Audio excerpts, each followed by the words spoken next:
নান্দেলে BNP নেতার বিরুদ্ধে চাঁদা দাবি ও ব্যবসায়ীকে হয়রানির অভিযোগ। ময়মনসিংহের নান্দেলে বিএনপি নেতা মোহাম্মদ শহীদুজ্জামান মিল্টনের বিরুদ্ধে 10 লাখ টাকা চাঁদা দাবি এবং একের পর এক মিথ্যা অভিযোগ দিয়ে এক ব্যবসায়ীকে হয়রানি করার গুরুতর অভিযোগ পাওয়া গেছে। ভুক্তভোগী ব্যবসায়ী মোহাম্মদ শফিকুল ইসলাম বুধবার 17 জুন দুপুরে নান্দেল পুরাতন বাজার হাসপাতাল রোড এলাকায় এক সংবাদ সম্মেলনের মাধ্যমে এ অভিযোগ তুলে ধরেন এবং এর প্রতিকার চেয়েছেন। অভিযোগ সূত্রে জানা গেছে, মোহাম্মদ শহীদুজ্জামান মিল্টন নান্দেল উপজেলা বিএনপির আহ্বায়ক কমিটির সদস্য। ব্যবসায়ী শফিকুল ইসলাম জানান, নান্দেল পৌরসভাধীন সাব রেজিস্ট্রার অফিস সংলগ্ন এলাকায় অবসরপ্রাপ্ত ব্রিগেডিয়ার মরহুম কাজী দেলোয়ার হোসেন ও তার পুত্রের নিকট থেকে 3% 20 পয়েন্ট জমি ক্রয় করে নামজারি ও খাজনা সম্পন্ন করে শান্তিপূর্ণভাবে ভুক্তকল করে আসছেন। কিন্তু ওই জমিতে কোনো মালিকানা না থাকা সত্ত্বেও শহীদুজ্জামান মিল্টন তার কাছে 10 লক্ষ টাকা চাঁদা দাবি করেন। চাঁদা না দেওয়ায় মিল্টন প্রশাসনের কাছে একের পর এক মিথ্যা অভিযোগ দিয়ে তাকে হয়রানি করছেন। যদিও প্রশাসনের তদন্তে প্রতিটি অভিযোগই মিথ্যা প্রমাণিত হয়েছে বলে শফিকুল ইসলাম জানিয়েছেন। এছাড়া শহীদুজ্জামান মিল্টন তার আপন ভাইয়ের স্ত্রী ও ভাতিজিকেও হুমকি দেওয়ায় ইতিপূর্বে তার বিরুদ্ধে থানায় জিডি করা হয়েছে।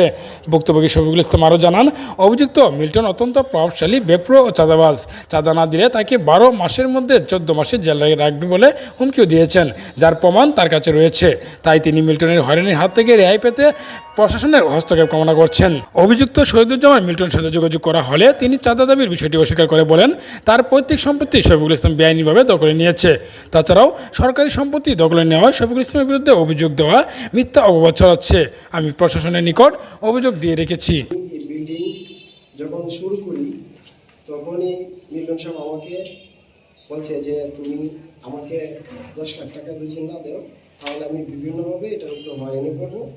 তখন আমি ওনাকে বলছি যে টাকা দিব না। দেওয়ার পরে উনি একটা অভিযোগ দিছে, ওনার নাম উনি বেনামে দিছে। এটা উনি দিছিল, এটা অভিযোগটা শাহেদ আলী, পিতার নাম দিছে রতন। দিয়ে অভিযোগটা করার পরে চারবিয়ার আলী হায়দার আইসে একবার আয়া তদন্ত করে আমার জায়গা মতো গেছে। পরবর্তীতে আবার একটা উনি বেনামে দিছে, ওইটা এসে জাহাঙ্গীর আলম, উনিও তদন্ত করে আমার জায়গাতে গেছে। এখন ওনাকে টাকা না দিয়ে আমি কাজ বন্ধ চলতেছি। আবার উনি অভিযোগ দিচ্ছে, দিয়ে বলছে যে টাকা না দিলে তোমার কাজ বন্ধ থাকবে।